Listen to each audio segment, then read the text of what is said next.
That's on. It's on? Can you guys, this is not projecting, right? No. I think so.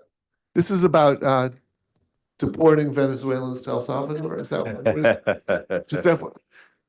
Yeah, are we doing that next week? No, because the DC Circuit just issued 83 pages of opinions on it within the last hour. We can talk about that if we get bored with this one. All right, everybody. Good evening, friends. And thank you for being with us tonight. Welcome to the Daniel Webster Debate Series, hosted by the Georgetown Law Federalist Society. This series is dedicated to Daniel Webster, one of our nation's most revered orators and public servants. Webster relied on the strength of his ideas to advance the American people's liberty and prosperity.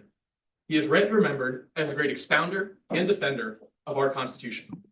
Our resolution tonight is, does the First Amendment permit or require public funding of religious charter schools? Especially as students at a Catholic law school, this debate is of remarkable importance to us and our nation. Never mind the upcoming Supreme Court case on this exact issue. We are humbled to have such incredible speakers to discuss it. First, we're deeply honored to host the Honorable A. Marvin Quattlebaum Jr. of the United States Court of Appeals for the Fourth Circuit as our esteemed moderator. To lead us off tonight, we have Mr. Mark Wheat, General Counsel at Advancing American Freedom. To meet his challenge, we are thrilled to have Georgetown's own Professor Marty Lederman. We are deeply grateful to the Federalist Society and to Georgetown Law to make the Daniel Webster Debate Series a reality. I now recognize our Director of Debates, Ian Stapleton, to introduce these three stellar panelists. Please give them a warm welcome.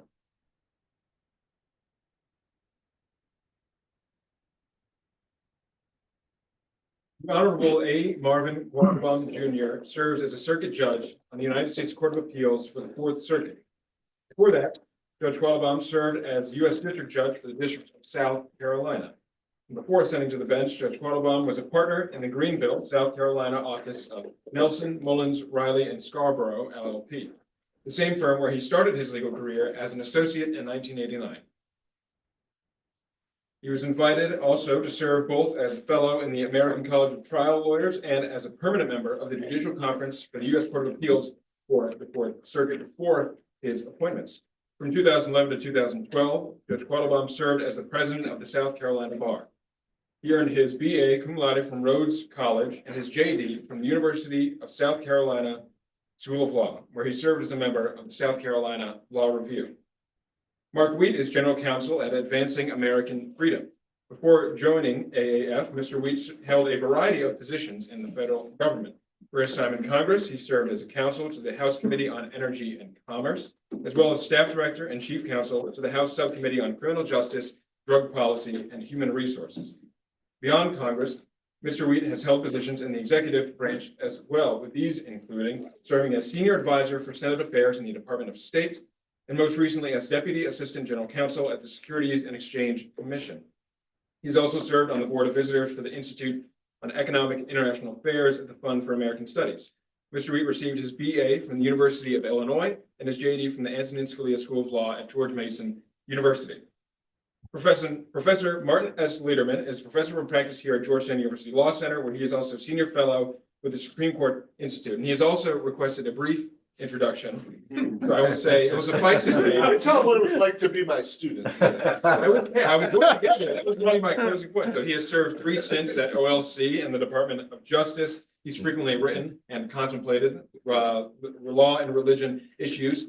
And I can personally attest that he is a fantastic constitutional law professor for all 1Ls out there. So without further ado, I hand it over to our esteemed moderator to introduce the subject. If we could have one more round of applause for our panel.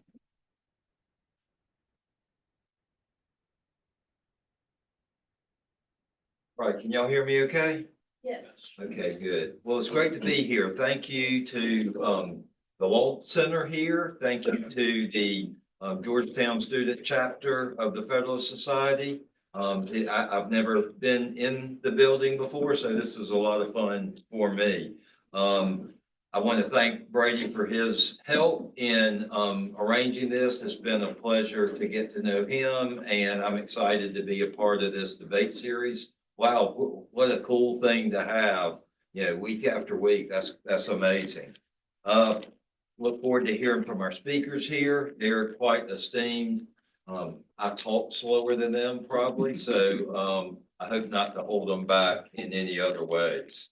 Our resolution tonight is not, it involves issues that aren't hidden or obscure. We're dealing with the first part of the First Amendment of the Bill of Rights. Tonight, we will consider, we'll look, before we get to the question, we'll talk about the First Amendment itself. Very familiar words. Congress shall make no law respecting the establishment of religion or prohibiting the free exercise thereof. 17 words, 2 clauses. How do they fit together? Are they in tension or do they complement each other?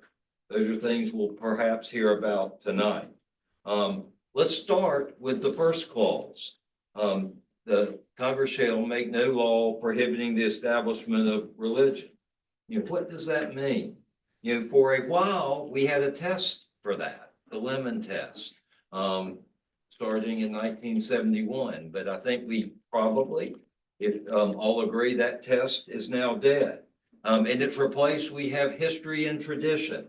But what is the history? What is the tradition of the Establishment Clause? Most people would agree that an official state religion, it was something that all disapproved of and all thought was prohibited by the Establishment Clause. But what beyond that, perhaps it's not so clear. Going back to the founding eras, we have discussion about what that clause meant. On the side of perhaps a more formal separation, the words of Roger Williams, who founded Rhode Island. Williams said this, an authentic Christian church can exist only if a, quote, wall or hedge of separation exists between the wilderness of the world and the garden of the church. Dramatic words. Our third president, Thomas Jefferson, famously declared in 1802 that the Establishment Clause erected a, quote, wall of separation between the church and state. Some argue that those descriptions stray from the text of the clause. Some embrace them. Justice Gorsuch recently, in the Kennedy opinion, advocated or wrote for perhaps a less of a wall and more of a complementary relationship.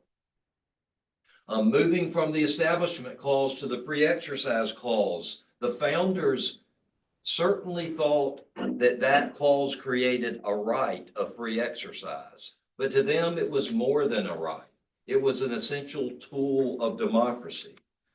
President Washington said, religion and morality are indispensable supports for political prosperity. And his successor, John Adams, said, our Constitution was made only for a moral and religious people. It is wholly inadequate to the government of any other. Well, these issues weren't just discussed in the founding era. In the next century, in the 19th century, Alexis de Tocqueville said this, liberty considers religion as the safeguard of morality, and morality as the best security of law and the surest pledge of the duration of freedom. And the last person I'll quote is a long one, but it's the namesake of these debates, Mr. Webster. Listen to what he said about religion and its protections in our country. If religious books are not widely circulated among the masses in this country, I do not know what is to become of this nation. If truth be not diffused, then error will be. If God and his word are not known and received, the devil and his works will gain the ascendancy.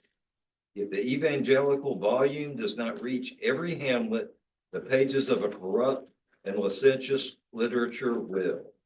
If the power of the gospel is not felt throughout the length and breadth of this land, anarchy and misrule, degradation and misery, corruption and darkness will reign without mitigation or end. I suspect we know what Mr. Webster might answer to our question presented tonight.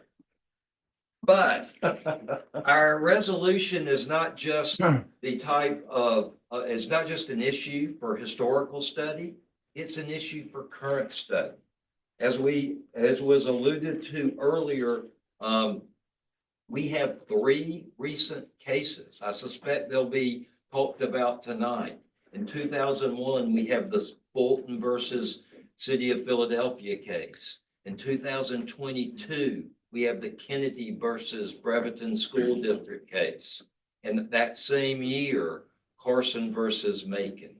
I won't talk about those cases. I suspect our speakers will inform us of where they said and how they inform our debate. But we have not only those recent cases, we have 2 cases this term the court is considering relating to the First Amendment and the religious provisions. We have, as was mentioned earlier, the Oklahoma Religious Charter School case. Saint Isidore, Saint Isidore of Seville Catholic Virtual School versus Drummond, which involves a religious charter school. Have a personal interest in that one.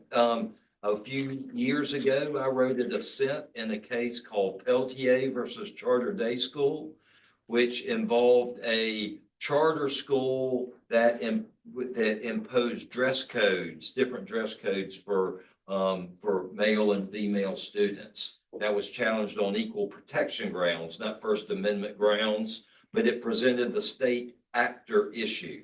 While that's an issue that looms in the charter school world, it may or may not be the focus of the discussion tonight. We also have another case the Supreme Court will address this term, Mahmoud versus McKnight.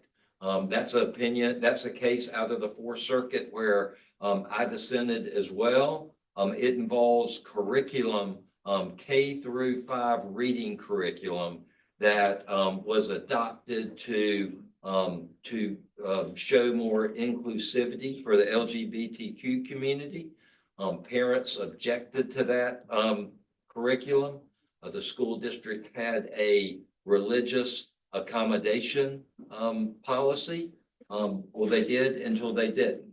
And when they didn't anymore, this suit was brought and the district court denied an injunction to the parents. Our court affirmed it. I wrote a dissent, and that issue will be resolved this term as well. But we don't have to wait and see what happens with Saint Isidore or with Mahmoud, because we have 2 esteemed advocates who are going to tell us what to do tonight. And without further ado, Whose word is much more authoritative than the Supreme Court. Without further ado, we're going to wrestle with, discuss, and debate the question of, does the First Amendment permit or require public funding of education? We'll start with Mr. Wheat.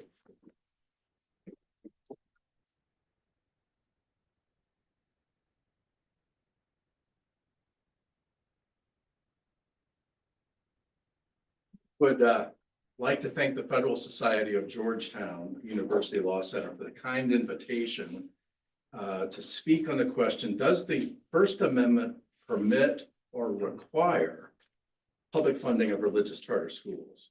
And I would also like to thank Professor Marty Lederman and Judge Marvin Quattlebaum of the United States Court of Appeals of the Fourth Circuit for taking time out of their schedules to engage the imagination of law students on matters of law and issues of the day. My first exposure to the Federalist Society was attending a multi-day student symposium just a few years ago after graduating college, but about 3 years before I went to law school. And Professor Lederman, it was at the University of Michigan Law School. Maybe we saw each other in about 1989. That was long gone. I was an undergrad there till 83. But the many years that I have enjoyed Federalist Society events has given me an opportunity to hear wide ranges of perspectives all across the political spectrum. And it's been one of the most rewarding attachments of my life. And I hope that you make a lifelong commitment to engage in these matters through the Federalist Society. So how did we get here?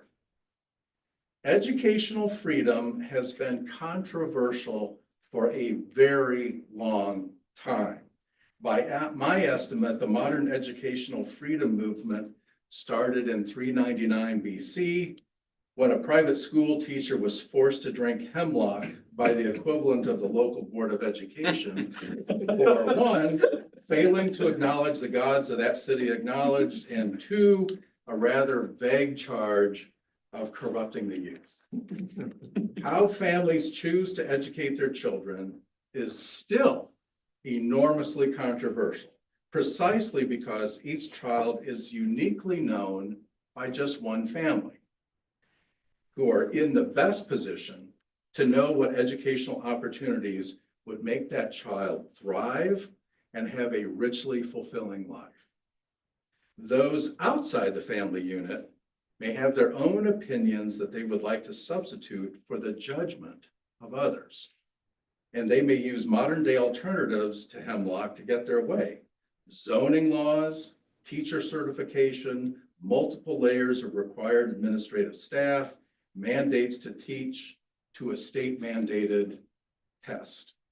When educational bureaucrats want graduates who all conform to the conventions of nonconformity, nonconformists to those conventions are often thought of somehow disruptive to the educational project.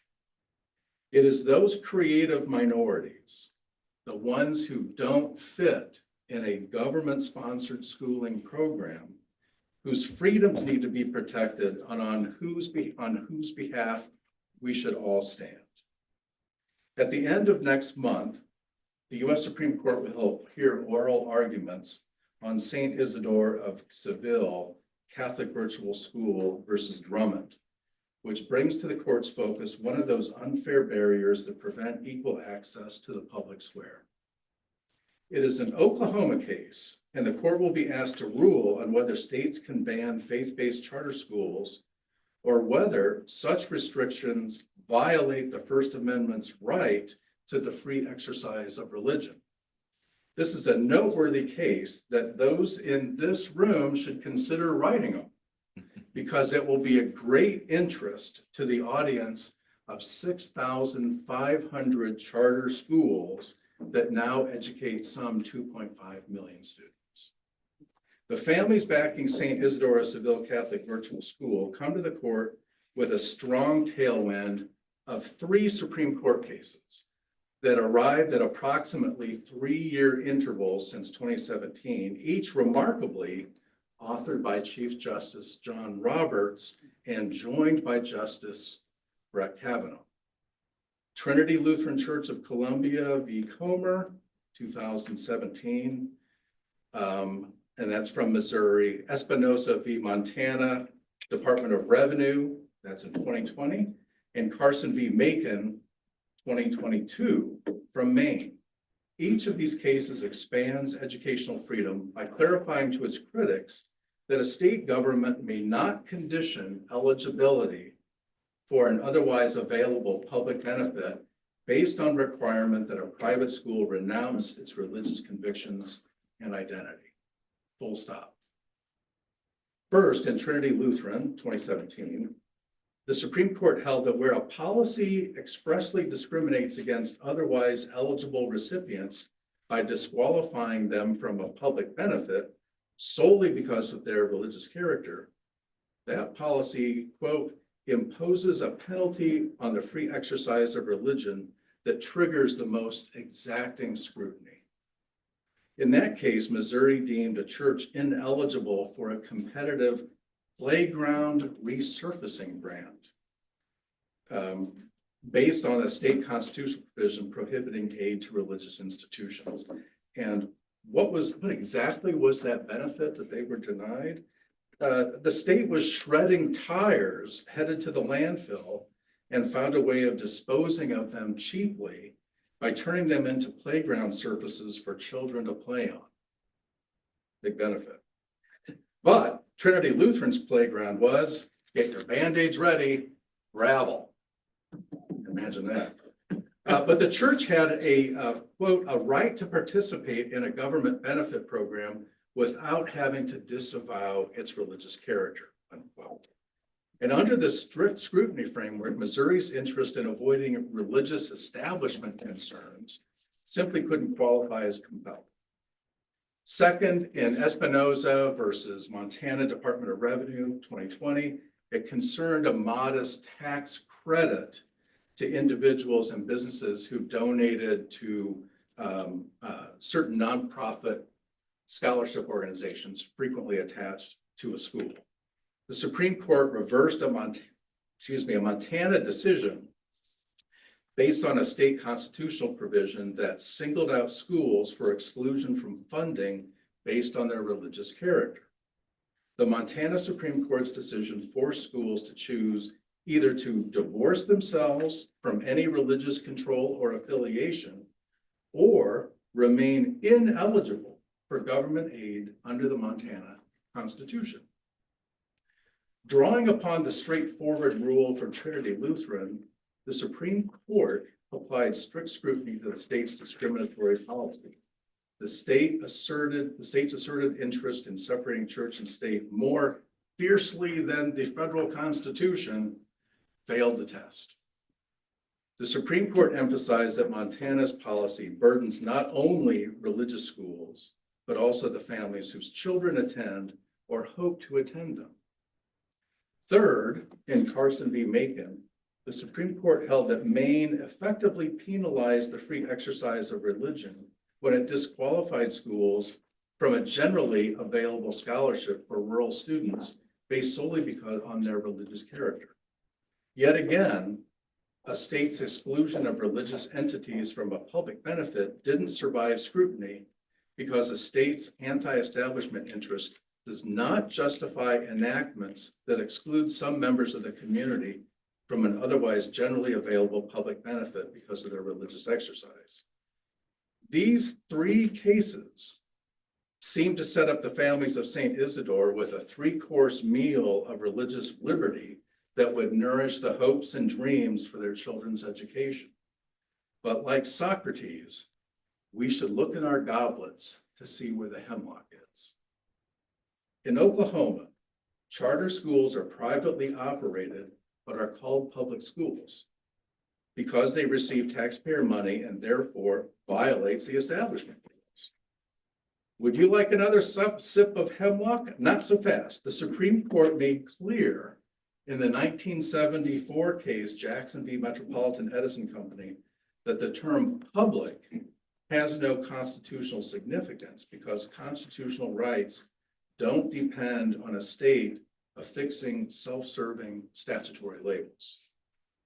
Under the so-called state action doctrine, a private entity will be treated as a government actor only in the rare circumstances when it is effectively acting as the agent of the state. This will be a factual matter for the Supreme Court to decide, and I hope the Supreme Court will give us guidance on the hallmarks of what constitutes state control. Opponents of faith-based schools will be working overtime in the halls of state legislatures to increase government control over the operations of a faith-based school with the goal of making courts decide that, on balance, the school in question is an agent of the state. Oklahoma charter schools like St. Isidore is a private entity, in this case, a joint project of Oklahoma's two Roman Catholic dioceses, while traditional public schools operated by school districts are clearly government entities. Most charter schools in other states are privately operated and are free from most education regulations in order to foster educational diversity and create the conditions for educational flourishing. Does the First Amendment require public funding of religious charter schools? As lawyers, we have mastered the two-word response to all questions. That depends. The key, and you can bill people on that. The key question for charter schools like St. Isidore is whether they are private entities or state actors. To the non-lawyers, seeing that charter schools receive government funding to provide education like other schools, it sounds like the Madison Avenue question: is it a candy or a breath mint? Or like the classic Saturday Night Live fake commercial, is it a floor wax or a dessert topping? Here, it's a floor wax and a dessert topping. But if the answer turns out to be state actor, it is neither a candy, nor a breath mint, nor a floor wax, nor a dessert topping. It's hemlock.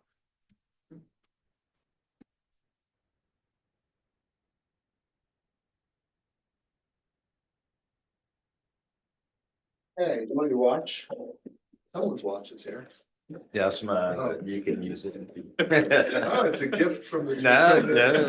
From Article 3. Yeah, It's a gift. $10 Timex. It's a great pleasure to appear here with FedSoc, Georgetown FedSoc. I appreciate the invitation. It's a wonderful debate series. Happy to be part of it, and hope to be able to do more of these. It's a terrific idea, and that's an honor to be with Judge Quattlebaum and Mark in doing this on a very timely issue, as Mark and the judge pointed out. It'll be before Supreme Court. Little did I know I was being invited to take the pro-hemlock position and to defend the killing of Socrates. But since I don't teach using the Socratic method, I figure, okay, what the hell? Let's try this out. So I want to suggest that the cases that Mark invoked, these recent cases involving the free exercise clause and the ability of private religious schools and entities, the first case was a nursery school, but of schools to partake equally in government aid, notwithstanding their religious status, and not really the right framing of this case, because of the nature of this program in charter schools. Now, I think most of you have heard of charter schools, and it's sort of a complicated new phenomenon that many states have set up, and they're not the same in every state. That's the first thing to note about them. The state law is very different in what charter schools are. But this is not a case like Espinoza or like Carson versus Makin, or like an old case some of you may have studied in common law, Pierce versus Society of Sisters, in which you have an established private school, a religious school, that's going about its business and teaching students, according to their religion and the secular criteria that are necessary in order to be an accredited school in the state, and who then are either subject to a constraint imposed by state law, as in Pierce, or who want to benefit from particular sorts of financial or other benefits that the state is conferring upon parents, as Mark points out, right? And the judge pointed out that parents want to use, for instance, vouchers at the school of their choice, and they've chosen a religious school to use it at. St. Isidore is not that. In fact, the St. Isidore School does not exist. St. Isidore School has never existed, except formally for a few months before the Oklahoma Supreme Court said that the charter creating it was unlawful and it had to stop. It has never operated as a school. It is a virtual school. It's a proposed virtual school in Oklahoma. So what is a charter school in Oklahoma?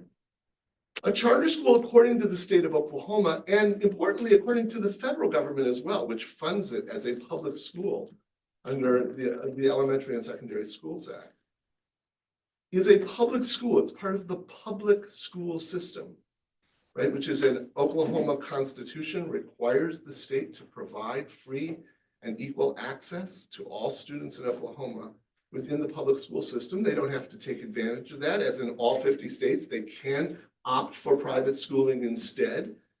But according to the state, this is part of their public school system. Well, how does it differ from the ordinary public school? Well, like most charter school programs, what it does is it says, we want to expand.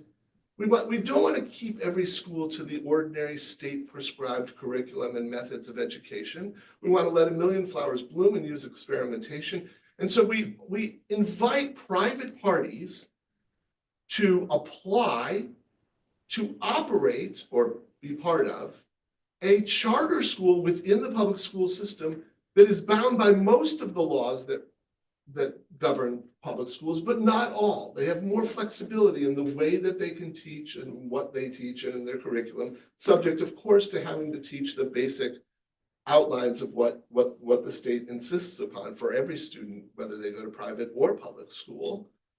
And so it allows kind of people outside the ordinary educational process to be a part of it and to bring to bear newfangled or creative or ways of teaching. And it invites applications. And in Oklahoma, there have been about 33 to 50 such charter schools.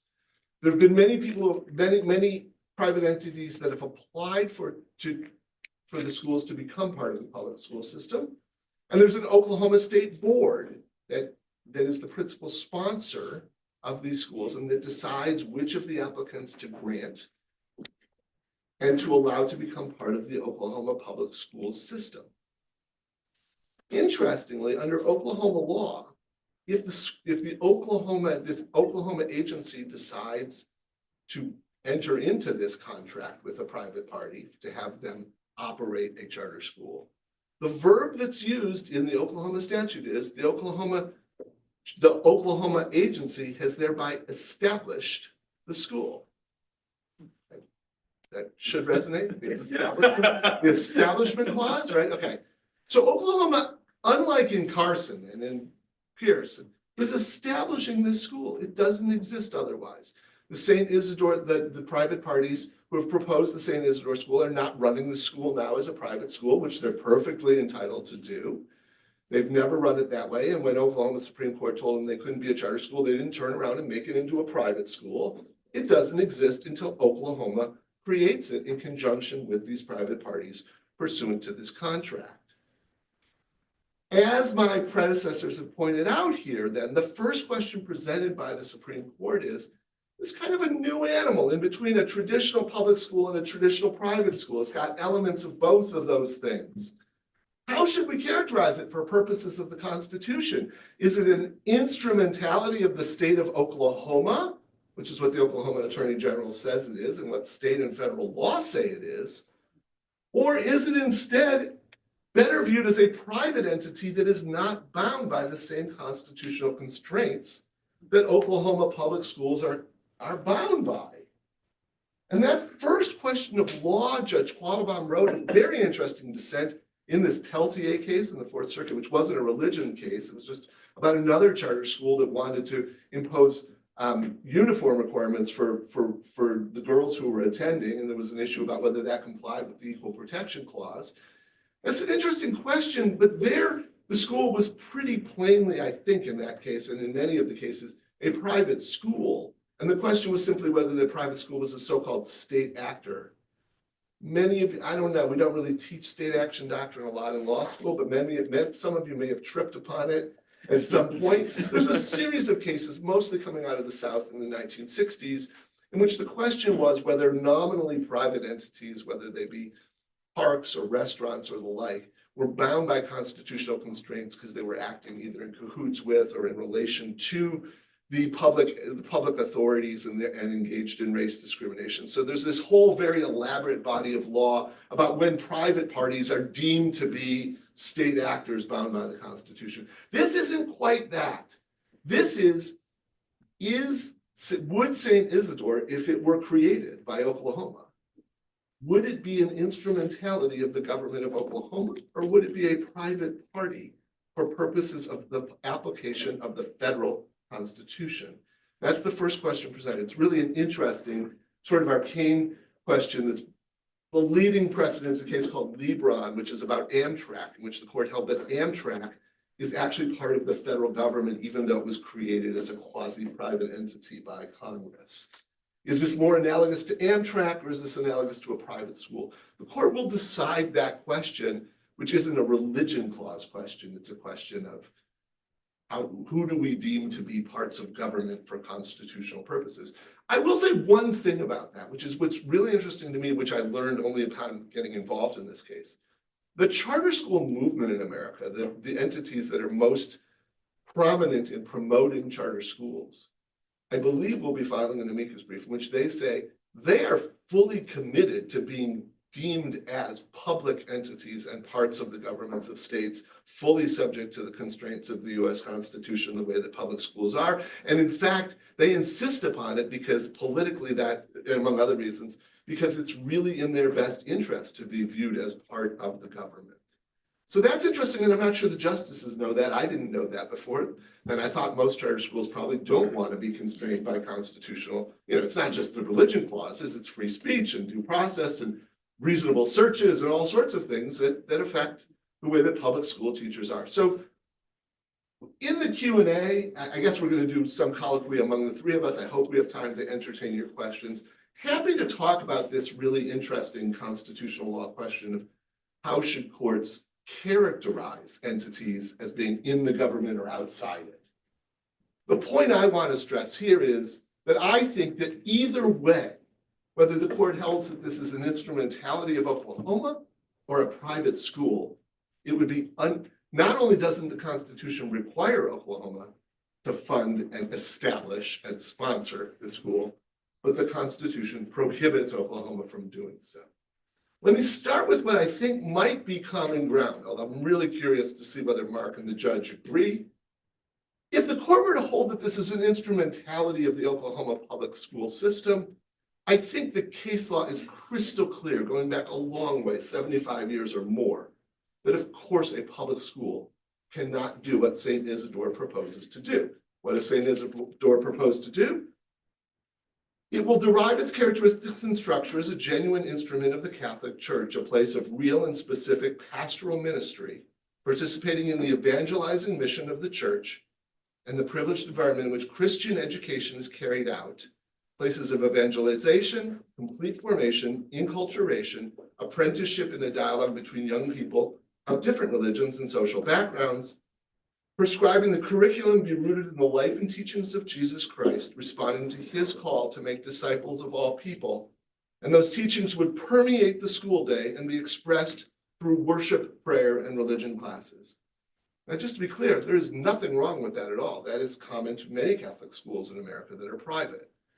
But I believe I won't have much of a debate among my interlocutors that a public school could not do that, and that the case law is well established on that. And very basic principles of the religion clauses support it. Just to tick them off very quickly, for one thing, the clearest command of the Establishment Clause the court has written is that one religious denomination cannot be officially preferred over another. A school that teaches that you should follow the teachings of the Catholic Church in Christ would be violating that norm. Secondly, a state may not endeavor to assess or to purport to resolve the truth or falsity of claims of religious truth or doctrine. That's the whole point of this school, is to be putting forward truths about religious doctrine. That's something the state should be prohibited from doing. So if St. Isidore is an instrumentality of the Oklahoma school system, I think it's pretty clear that not only wouldn't there be a free exercise right on the part of the teachers and the directors of this school to teach the Catholic doctrine, but the Constitution would prohibit it. The more interesting question is, what if the court holds that no, notwithstanding what Oklahoma calls this part of the public school system, it's really not. It's really a private entity. It would become a private entity, and therefore is not as subject to constitutional constraint. It is not itself bound by those constitutional constraints. I want to be clear. You want me to do it in 2 minutes? I can do it in 2 minutes. All right, let's do the quick version. The school itself in that case would not be bound by the First Amendment, okay? But Oklahoma would be. So Oklahoma, in deciding to create this school, to establish it, to sponsor it, to approve it, and most importantly, to fund it in full, to fund all the tuition dollars, be free education, Oklahoma would be violating the Establishment Clause under current doctrine by doing so, and would do so in at least 3 ways, which I think I just presaged. Number one, it would be establishing a religious institution. And if the Establishment Clause means anything, it's that the state can't establish a religious institution. Number two, The statute provides that the Oklahoma School Board will become the sponsor of the school and approve it. And they approve the curriculum. Now, I don't have any doubts that the Oklahoma Virtual Charter School Board does not get deep into the weeds of Catholic doctrine in deciding whether the St. Isidore application is a good, faithful, so to speak, representation of that doctrine, but they will be approving it, at least in the eyes of the public, and they will be sponsoring it in that way. And that's something that the state cannot do. And third, under governing law, and this is the most complicated area of the law, and we can get into it in the Q&A, that's been fluctuating over the years. A government may not give direct aid to be used for specifically religious activity, including religious teaching, under the Establishment Clause. It can provide vouchers to private parties that can in turn be diverted to religious education pursuant to what the court has called the genuine and independent private choice of private parties under the cases that my fellow panelists have discussed, and in others like Zellman, the Cleveland voucher program case and the like. But direct aid cannot be given. The argument St. Isidore makes here is this is effectively an indirect aid program because it's a per capita program. So the amount of money Oklahoma would give to this school depends upon how many parents choose to educate their children there. You should think of this as a voucher-like program.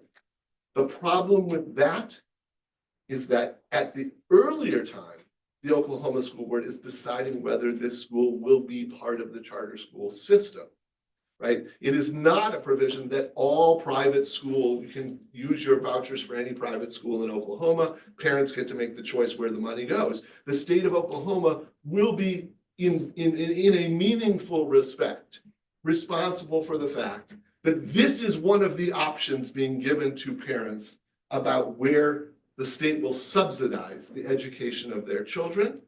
I think it's very clear that under currently governing Supreme Court doctrine, that would violate the Establishment Clause. That said, I will concede that that doctrine was in flux, at least until the case in 2000 called Mitchell versus Helms, in which 4 justices of the court suggested they were willing to rethink that under certain circumstances where the state was being neutral.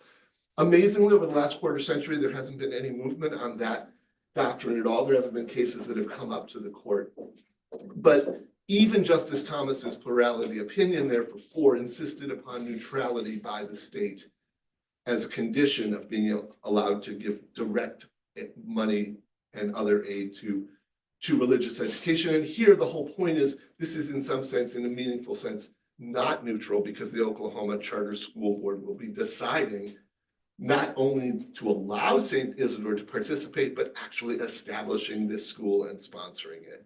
And for that reason, at a minimum, it would raise profound Establishment Clause questions and problems to allow this, even if St. Isidore wins on the first question presented, which is to characterize itself as a private rather than a governmental entity. Lots to talk about here. I know we're only going to like 7:15 or something, but I hope more than anything, I kind of want to get a sense of what the students think, but let's have at it among ourselves first.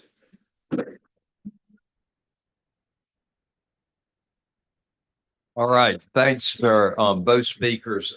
We have a brief rebuttal time before we do some question and answer. So, Mr. Wheat, do you have, I think our schedule calls for a couple of minutes if you want to say anything to set the table. Couple points. It shouldn't be surprising to anyone in this room that the market entrants are being blocked by a cartel of people who are already providing these services. So the fact that you have an entity that purports to represent 6,500 charter schools, it doesn't seem economically irrational to say we would like to keep what we have already and that we don't think that there should be any kind of competitors that would enter our market. So you see that all the time. I'm a veteran of Capitol Hill. So many lobbyists you see coming up are all about fighting for market share. I was really surprised in my first couple of weeks as a counsel for the House Energy and Commerce Committee when we had somebody from Whirlpool come up and say, please do not deregulate washers and dryers. Why? Because they already made the change and it was keeping keeping other potential competitors out of the market. And I do think that this is an access to the public square issue. I think the fact that that the state establishes a program where they are contracting with all comers, you meet some minimal standards. You know, you shouldn't matter if you're Muslim, Catholic, Protestant, whatever. If you meet the minimum standards to educate children, those children can choose that because they're not required to go there. The public school system requires that children be educated in some way. Most states have moved beyond requirements that you go to a public school. There's homeschooling, there's charter schools, there's private schools. We've had these kinds of hybrid forms of education since the founding, and these are not unusual relationships. No, why don't you tee up questions Yeah. and then the students, that would be more. All right, good. So let me start with Mr. Wheat. Yeah, and this may not, Carson case did involve a charter school. So maybe this isn't directly applicable to the questions we have here. But our question is not just can the state fund a religious school, but is it required to? It seems like Carson, while it prohibited depriving that tuition aid to the religious school, it did say you don't have to fund a private school. You just must do so if you fund the religious schools. Does that answer our question about the required, or is there some wiggle room in there that may be not so obvious? Well, I think ultimately the question comes down is whether these schools are considered to be state actors or not. I mean, I think that is the key question. And I think that is where people who oppose these religious schools will be putting all of their efforts to focus on that. So, but I do think that if there is a state law that is that welcomes all people to form these educational institutions, some of them may be virtual, some of them may be considered pods or things like that. There's all kinds of hybrid educational systems being developed. If the state offers that, then I think that they need to take all takers. And no matter what the theological or ideological commitments are of the families, establish it.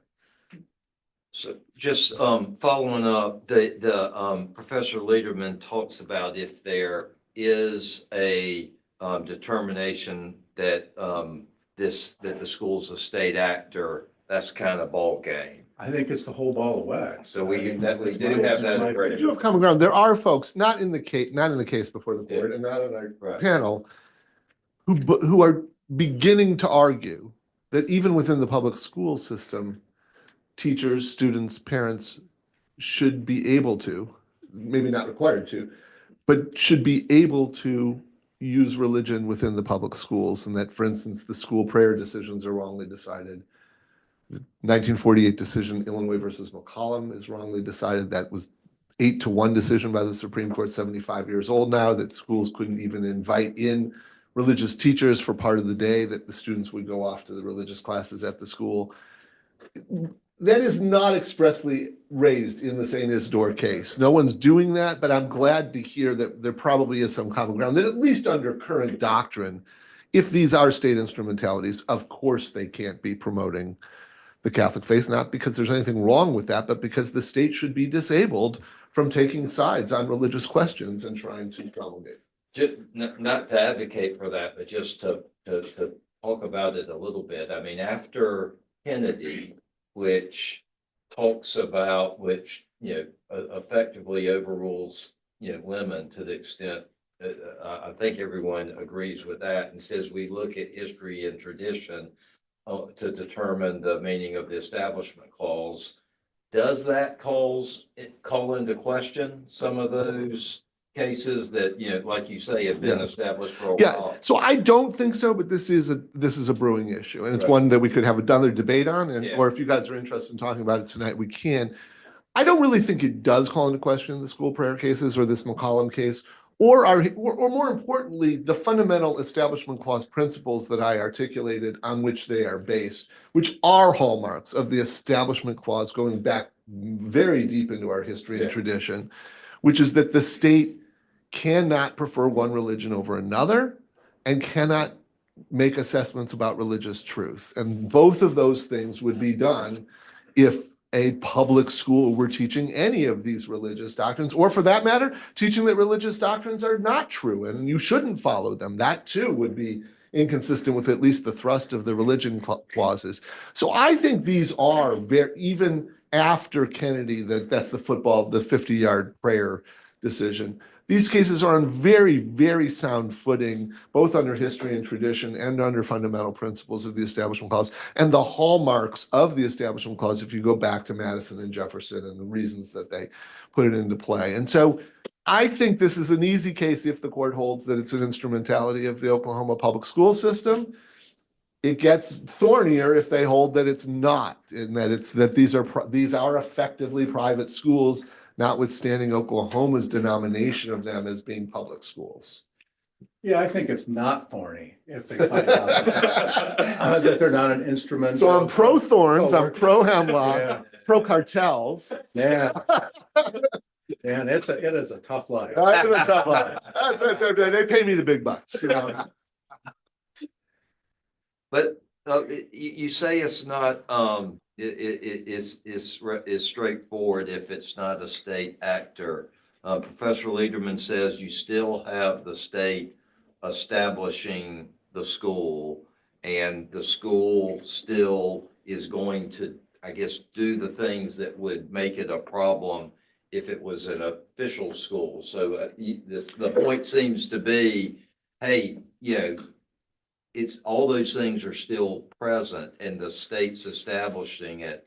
What's your response to that? It could be that the court might look at this as like a contracts case, right?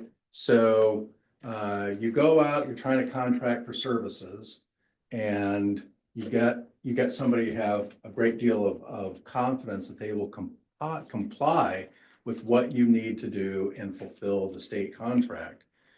I'm not aware of any companies that have to take on a representative of the government to their board, or that someone goes through the corporation's minutes and say, you can't do that, you can't do this.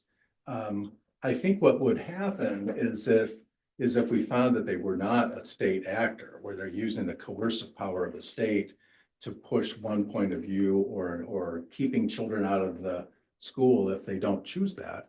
I think what you find is that Oklahoma would not be able to do some of the things that they are claiming that they do, of really getting under the hood and approving every single thing that goes on.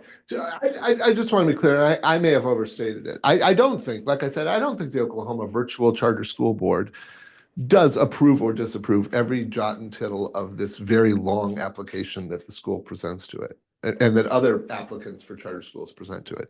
They do, however, require that your application be extraordinarily detailed about all manner of things, including curriculum, and this is that.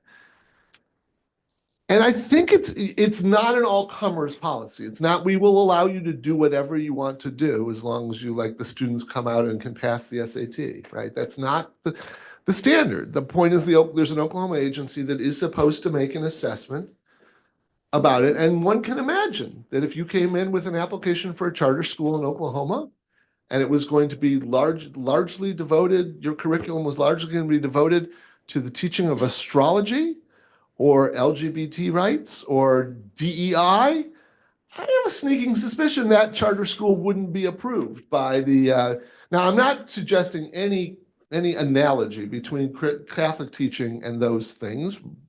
They're completely different, apples and oranges. The point is simply, they would be establishing it. They would be saying we approve and we sponsor it. I don't think people would reasonably think that this Oklahoma agency had gone over the catechism and decided you're teaching it correctly here. Nevertheless, they would be saying to the parents of Oklahoma students, this is among the schools that we have, for lack of a better word, blessed, for your students to go to. And we're okay with that curriculum. And all I want to say is, at least under current doctrine, the funding of that, the direct funding of that, given that it's not just a simply neutral program of an all-comers program. It's not just all private schools, no matter what their nature. It raises very significant Establishment Clause questions. I would be the first to admit that the court has been moving away from some of those bright lines over the last few decades, since 2000 on this. And I don't know where they would be now, but no one's asking them to overrule many, many cases that have held that a state may not directly fund specifically religious activities. And they would have to overrule all those cases in order to approve, to get this there. They might do that one day in the near future, but there's no briefs in this case where anyone is arguing that stare decisis has been overcome in that regard. So I don't want to overstate it. I think this is a sort of a cutting edge question, and one in which there's evolving doctrine. But I just want, it's not as, it is thorn. I'm doing my crown of thorns here. It's terrible, terrible. It's a thornier question, certainly, than my friend has suggested. Let me do this. I have some more questions, but the students are here and I'd love to. Is that okay, have Brady? To have student participation? Yeah. So why don't you I would start and we'll encourage come it. to you, and I got three, so I'll do that and we can always fill in. Go ahead, sir. To both presenters, my understanding of the history of public education in America is that it was largely used as an anti-Catholic tool in at least after the Civil War. And a lot of the Blaine amendments that various states passed were sort of designed to force a type of Protestant Christianity onto otherwise Catholic students. And that's why so many parochial schools then happened. With that history of religious discrimination, how do you think that discussion of history and tradition will sort of inform this question of whether or not a Catholic charter school can have a creed in a way that a secular charter school also has a type of creed? What's your name? Jacob. So Jacob's raised a very, very deep question that has consumed the court and commentators and scholars in recent years. It's a very interesting historical question. There's a new book coming out soon by Sally Gordon that's wonderful on it. Steve Breen has written on it. A bunch of different people have written on.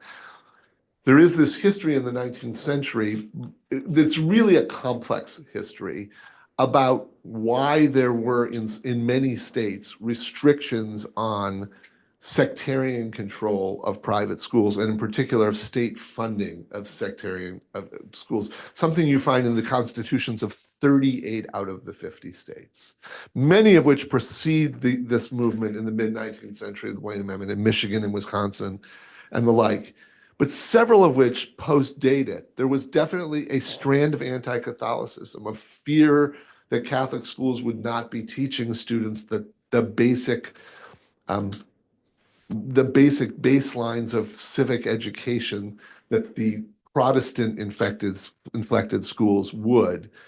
And anti-Catholicism, born of anti-immigrant sentiments coming from Catholic countries in Europe at the time, definitely played a role, but it's a very, very complicated thing. And that's not by any means the only reason for these amendments. Congress happened. This is what's really interesting. In the late 19th century and into the 20th, and Oklahoma became a state, I believe, in 1907 or 1908, Congress insisted that the state constitutions of the states admitted to the Union during that period include a clause that said that the public schools shall not be subject to sectarian control. It's in the Oklahoma Constitution because Congress insisted upon it. Really interesting constitutional law questions raised just by that. Oklahoma's not really relying on that here. They do have a couple of Oklahoma statutes, which we just haven't had time to get into, that generally prohibit the public schools from having religious education, sectarian education within the public schools and from funding sectarian education. They are relying on those statutes. I've only been relying on the federal constitution, not on those statutes. But this is an extraordinarily rich and very valuable topic to discuss and to study as students, because like most historical things, it's really complicated and there are many, many different motives that went into it. There are amicus briefs citing the fact that some states and even the federal government in DC and the Northwest Territories funded some sectarian schools early in the 19th century. And then later in the 19th century, were sending out all sorts of missionaries to try to civilize Native Americans by teaching them Christianity. Even under Justice Thomas's view, though, that history, which is somewhat ugly, proves too much because it wouldn't be neutral at all. It was the state trying to make people find God in order to civilize them. And I don't think any justice on the court thinks that that's an acceptable role of the state today. When Europeans first came to America, they were leaving lands where there was no public education. And so when they arrived, it was actually the Puritans in New England that established public schooling, not sponsored by the state, but by the churches. And it was kind of a mission for other people to benefit from education. And so that was, very different than what you had in the Mid-Atlantic and the South, which were settled by non-Puritan areas from England.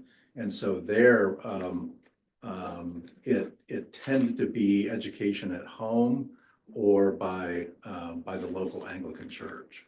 I'm glad that Judge Quattlebaum quoted Roger Williams at the beginning, because this principle of no funding of religious education comes from Madison and Jefferson and from Roger Williams. The largest impetus for those in the Virginia at first and then in other states was coming not from secularists, but from the Baptists and the Presbyterians and others who feared that the control of the state that comes with money would corrupt the church, as in Roger Williams's view. This is very much a multi-denominational Christian movement going way back, but it also has elements of pure racism and religious hostility. It really is a very complex story. Let me take 1 minute on this. Absolutely. Patrick Henry, we just celebrated the 250th anniversary of Give Me Liberty or Give Me Death yesterday. When he was governor of Virginia, he wanted to block James Madison from being elected to the first Congress because Madison was against the Bill of Rights. And Patrick Henry, as an anti-federalist, felt that that was really critically important. We're going to punish James Madison. So what he did is he gerrymandered a district where he threw Madison in against Monroe, a Presbyterian, and he threw as many non-Anglicans into that district as he could find, because the German Lutherans, the Presbyterians, the Baptists were all worried that without a Bill of Rights, that they would have a reestablishment of the church. And so I just think that that's a fascinating thing where early on in our republic, these factions were being developed, and Patrick Henry used modern tools to figure out how to block Gerrymandering before Jerry. Exactly. Yeah. So don't think of our founders as people on a pedestal. They were very practical politicians.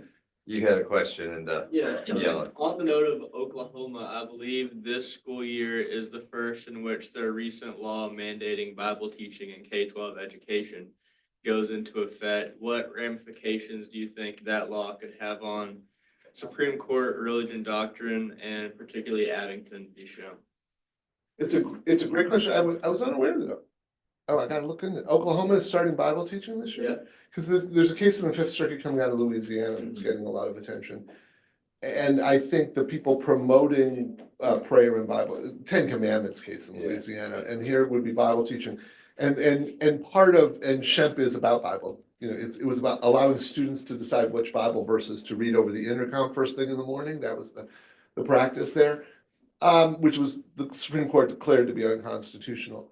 It's a great question. I'm gonna have to look into whether, like, how Oklahoma is gonna reconcile that with what they're doing here, because that seems deeply inconsistent with Oklahoma's own constitution, but I haven't, thank you for raising it. You know, I just think, you know, politics is downstream from culture, Yeah. right?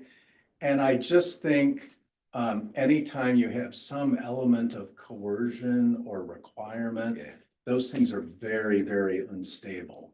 I just don't think that that will survive for very long. On the other hand, you can't have schools blocking Fellowship of Christian Athletes or other clubs and things like that from a school. I think that is also not going to last. Can I make a plug? Speaking of, because thank you for that. Speaking of Bible reading, can I make a plug? You already heard this morning. This weekend, the Georgetown Gilbert and Sullivan Society, the only musical society in America with its own attached law school, is performing Jesus Christ Superstar in Hill Auditorium, and it's 90 minutes, and you should go see your fellow students perform it. And Bible readings, I was teaching Youngstown this morning, where Justice Jackson talks about Joseph interpreting Pharaoh's dreams and touting that I was actually in the first American production of Joseph is an Amazing Technicolor Dreamcoat. So that's my claim to fame until tonight. That was my claim to fame. But I really encourage you to go support your fellow students and have a great time this weekend. Yeah, you had a question. Yes, I had a question for Professor Lederman. I think this. He also got my Joseph speech Yeah. this Yes. morning. This is sort of a hypothetical because I don't know actually if the parameters of this question are true, in fact. But you mentioned that the state of Oklahoma establishing the school, in establishing the school, that is in a sense establishing a religious institution. And I believe Mr. Wheat drew the parallel to a corporation, that when a state establishes a corporation, it's not necessarily endorsing everything that the corporation stands for or represents. So my question would be, if a religious charity were to be incorporated under state law, would that count as establishment of a religious institution? So I don't think so. This is where I show my weakness in corporate law.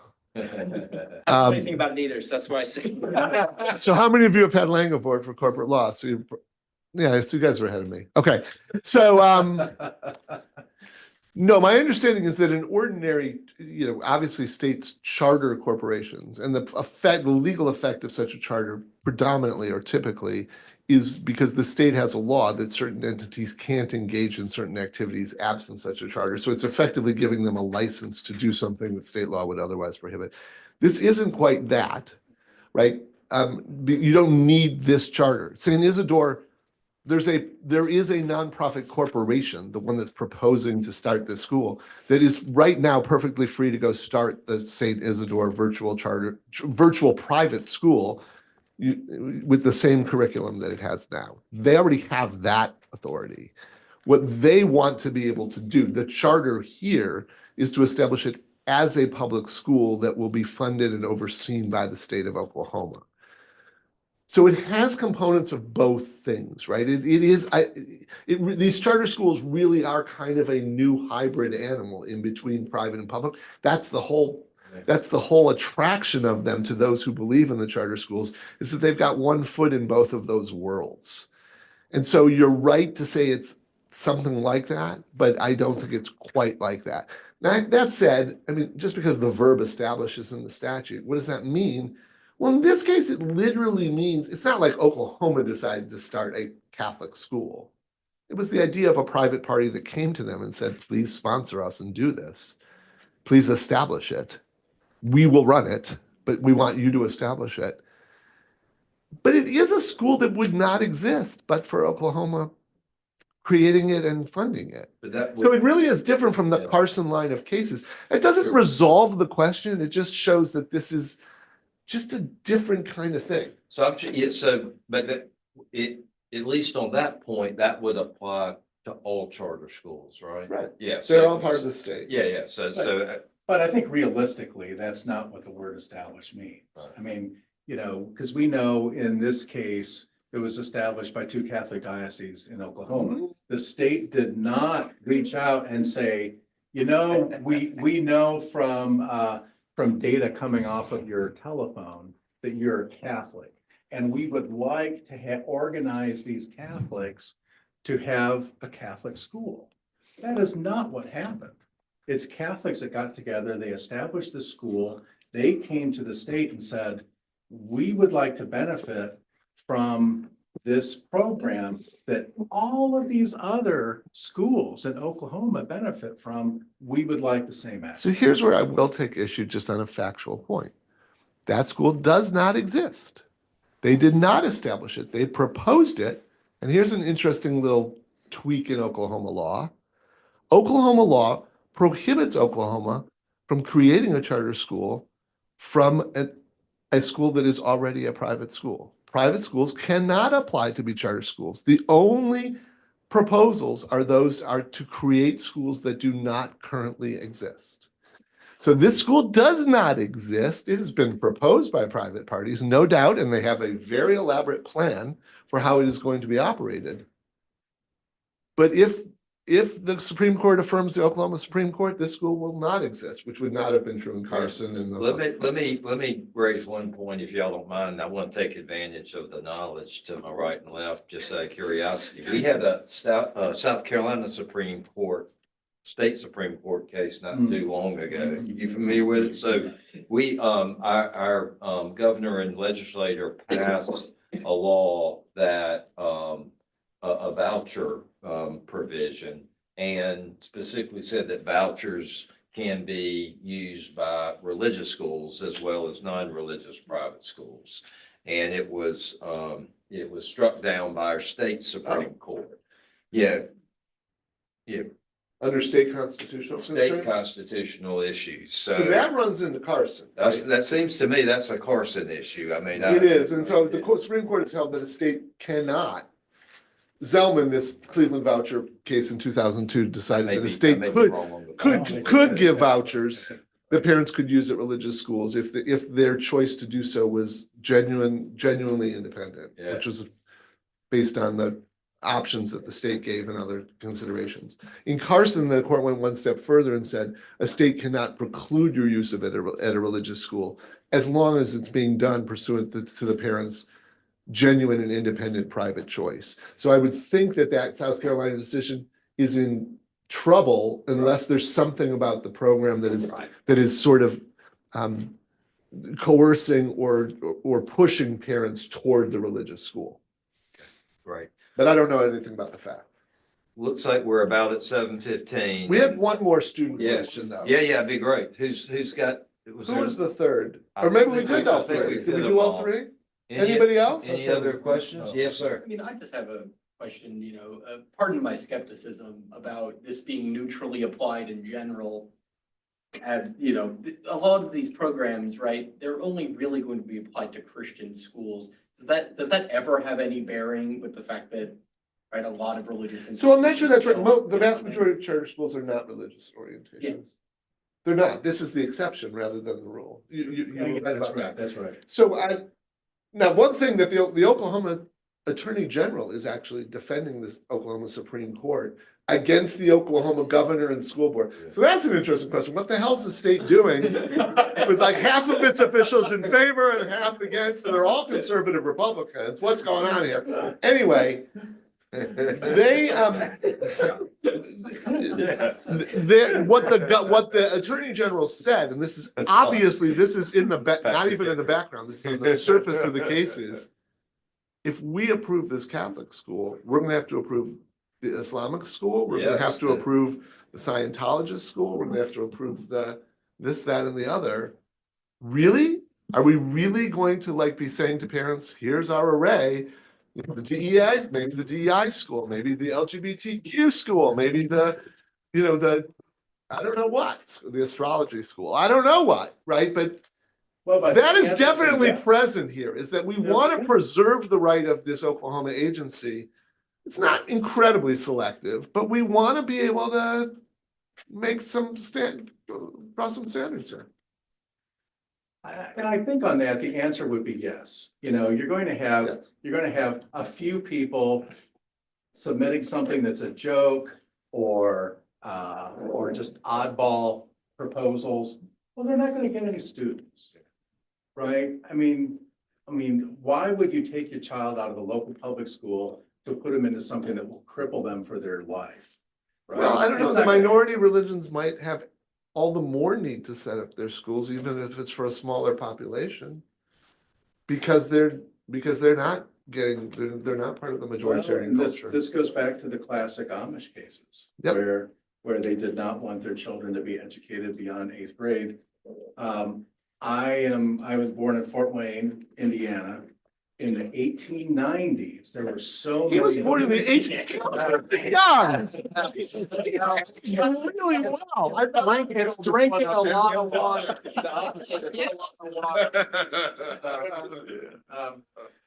And it's not some Mephistophelian. So in the 1890s, there were so many German immigrants in Fort Wayne that they petitioned to have the local public schools create a certain school system where the language of instruction would be in German. Yeah. Why did they do that? It was not nationalism. What they wanted to do was prevent liberal theology coming into the Lutheran German-speaking denomination. And so they wanted to wall that off by having the instruction be in German. I thought that was just a fascinating thing because there are probably other examples like that, but we all need to dig deeper into American history to find out how do people really deal with these issues and why haven't we heard about these examples? Yeah. Meyer versus Nebraska, which was the first of the substantive due process cases about parents and schools' rights, is about teaching German. You know, right? The constitutional right to teach in German, as long as you also teach in English, but you get to teach in German as well. Those are cases worth reading. They'll feel a little bit odd to you from 21st century perspective, but they're still very present. And they're an issue in cases like Scrimetti, this term. So parental control over education is a big issue. Interesting thoughts about how views on substantive due process can vary on the issue, right? I mean, there can be opposition to it for some things and support for it for, parental issues. So I wish we had time to talk about the judge's other dissent in the Mahmoud case coming out of Montgomery County right here. That's a really interesting case to watch too. It'll be argued probably within a few days of this one. I think a couple days later. Yeah, we'll see. We'll see. Any closing remarks from you, Mark? You know, just to touch on Mahmoud, Yeah. this is Clearly, the dissent was right. obviously. Mahmoud is the Mahmouds are a Muslim family. And they ask that the school up in Montgomery County, Maryland, there's your first clue. That's where I reside. Not have specific books that push an LGBTQ agenda. And they objected to images, they objected to the theory behind it, and they said, we would like to opt out. And that was the rule in Montgomery County. You could opt out for healthcare. Oh, all of these books, they're coming in under English. You cannot opt out of that because it's not healthcare. It's not on health issues. And so Mahmoud, it's like, because we call it the opt-out psych-out case. You Yeah. thought you had the ability to opt out, psych, no, it's going to be pushed down your throats. And so now the family is going up to the Supreme Court saying this is an offense to our religious values and we want the right to be able to opt out. This is a great topic too, and Brady has suggested maybe we'll do this for another debate. We could do it, it's still 9 o'clock if you want. Although I'm not sure where I stand on whether Montgomery County ought to have denied the opt-outs there, but it's a really interesting question about the. Sure. I'm not sure whether it was constitutional to do so. I have my personal views on whether they ought to have done so. I think they could have, personally, I think they could have easily allowed the parents to opt out and avoided this mess. but then Judge Quattlebaum wouldn't have been able to write his stirring dissenting opinion. So every cloud has a silver lining. Anything you want to add? No, I'm just happy. I mean, I hope this was at least a little bit enjoyable and informative for you guys, and you can, as the bottom side briefs will start, the Oklahoma Attorney General's brief will be filed on Monday, and then amicus briefs shortly after that, in the Oklahoma case, and they're worth reading because a lot of the briefs are kind of ships passing in the night. It's interesting, like whose framing of the case is going to grab the justices here is a good question. Good lesson in lawyering, actually, is like how do you frame a case to get the court to see it from a particular perspective. And let me say too, is that Caden Connolly back here, wave everybody, Caden, he clerked for us last semester. And if any of you are interested in that, please see me or send me a LinkedIn. You guys didn't file a brief in this case, did you? We did not do this one, we did on Mahmood. In Mahmood, okay.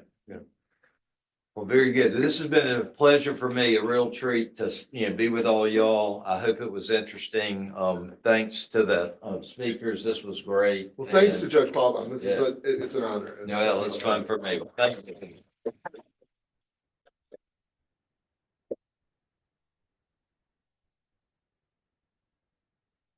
Great. Really good to see you. Oh, yeah. Yeah. Tell her I've converted you over. Yeah,